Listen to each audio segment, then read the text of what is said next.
There's something wonderful about wandering through a record store. The quiet hum of old fluorescent lights, the soft thump of a turntable needle dropping somewhere in the back, and the gentle whisper of album jackets sliding against each other as you flip through the bins. You're surrounded by history, decades of stories, decades of voices, decades of moments that meant something to someone. And sometimes while you're digging through those crates, you come across an album that shaped the world, but hardly anyone talks about it anymore. That's what today's episode is all about. The Forgotten Giants. The albums that didn't just influence rock, they changed the direction of the genre entirely. Maybe they weren't commercial smashes, maybe the public wasn't ready, maybe they got overshadowed by bigger names or louder marketing, but their fingerprints are all over the music that came after. Let's dust off these masterpieces and give them the appreciation they've always deserved. Let's begin with a band whose moment of salvation came from an unlikely source, Mott the Hoople. By 1972, Mott the Hoople was on the verge of breaking up.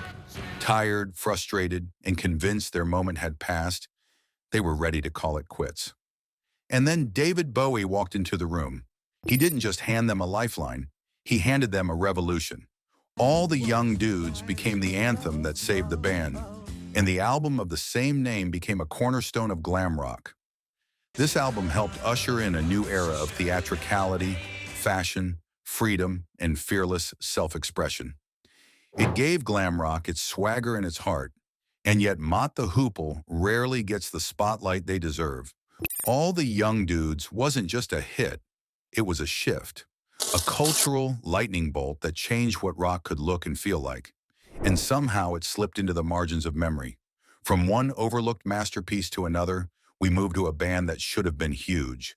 Big Star. If rock history were fair, Big Star's Wah 1 record would be on the same shelf as Rumors, Hotel California, and Dark Side of the Moon. It's that good. The harmonies sparkle. The songwriting is full of light and youth and heartbreak.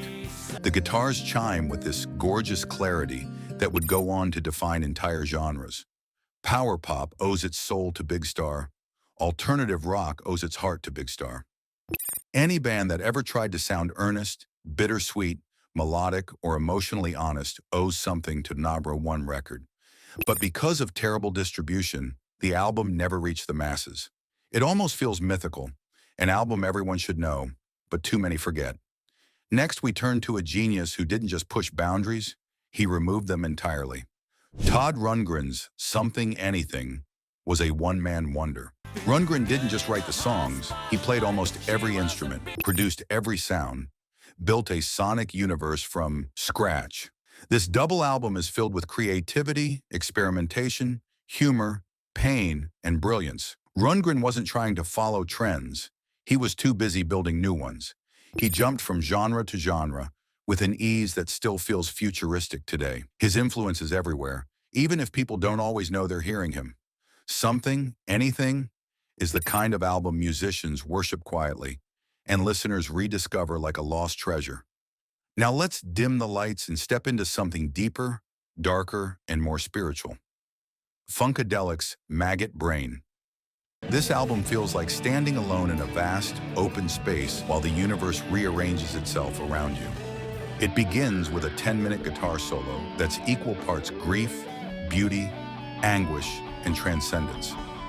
Eddie Hazel's playing on the title track isn't just impressive, it's emotionally devastating. Maggot Brain pushed psychedelic rock into new territory. It challenged listeners to feel instead of analyze. It wasn't about hooks or radio play. It was about the human soul. It was about truth. It was about emotion so raw that even decades later, you can still feel its pulse. And yet, it lives in the shadow of larger names. Overlooked, misunderstood, but unforgettable. From emotional psychedelia, we move to a band whose influence grew long after their breakup. The Velvet Underground's Loaded might be the most accessible album they ever made, but it still carried that unmistakable Velvet DNA. Cool, thoughtful, slightly detached, but deeply human. It's a record full of warmth, wit, charm, and stories of everyday life told with poetic ease. The Velvet Underground never sold millions of records, but the people who did hear them started bands. Loaded is full of songs that feel familiar, even if you don't know why. It's because their influence seeped into rock quietly, subtly, and permanently. When you listen to Loaded, you're hearing the echo of 1,000 artists trying to capture the same magic.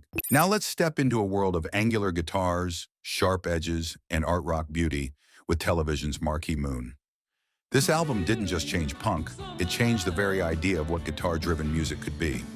Marquee Moon is hypnotic, melodic, and strangely elegant. The guitar interplay feels like a conversation between two brilliant minds.